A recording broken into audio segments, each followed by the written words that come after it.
Nako, malapit na po ang Pasko. Nakabili na ba ho kayo ng as usual, keso de bola at saka hamon? Naku, kung wala ho kayo, okay lang ho yun. Bakit ho? Kasi ang Pasko tungkol sa pamilya. Alam po nyo, dito sa atin, ang kultura natin, napakaaga, September pa lang, naghahanda na. Kahit wala ka pang bonus, medyo nag-iipon-ipon ka na para pagdating ng bonus mo, one time, big time, makabili ka. Pero hindi naman ho ang Pasko komersyalismo, no? Kailangan natin tandaan, ang pamilya mahalaga, ang ating kultura ng simbang gabi, na bibili tayo ng bibingka, bibili tayo ng puto bongbong, kasama natin ang mga mahal natin sa buhay. Minsan hindi na pinakikinggan ang sermon tungkol sa simbang gabi, minsan hindi na yung Advent, no?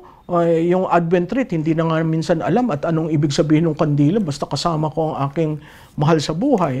Pero ito ho, mailaw ho ang Pasko natin dahil ang daming parol. Tsaka kahit mahilang electricity, nagbubukas ka para naman, sabi nga ng nanay ko, para masaya. Hindi yung patay ang ilaw at walang gumagalaw. Yun ho ang Paskong Pilipino. Kaya ang mga dayuhan dito, enjoy na enjoy sila. Kasi ang dami, lahat ng tao nasa labas at lahat ng tao nakangiti.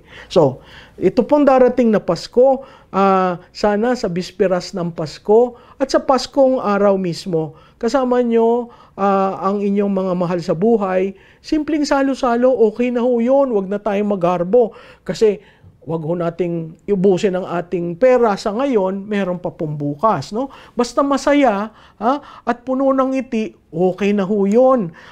Pagdasal po natin ang ating mga pinuno dahil these are challenging times for them at ang ating bansa na sana makaahon sa nalugmok na buhay natin na dati kaya na natin managinip, ngayon balik ulit tayo sa kasakdal-sakdal na nauubos ang pondo dahil sa korupsyon, no? At sana kung gipit kayo, simpleng pagtanaw sa ating Ama, Ina at ang Batang Jesus, okay na ho yun.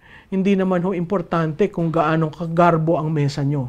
Ang importante po, inaalala natin na noong araw na yun, several centuries ago, merong pinanganak.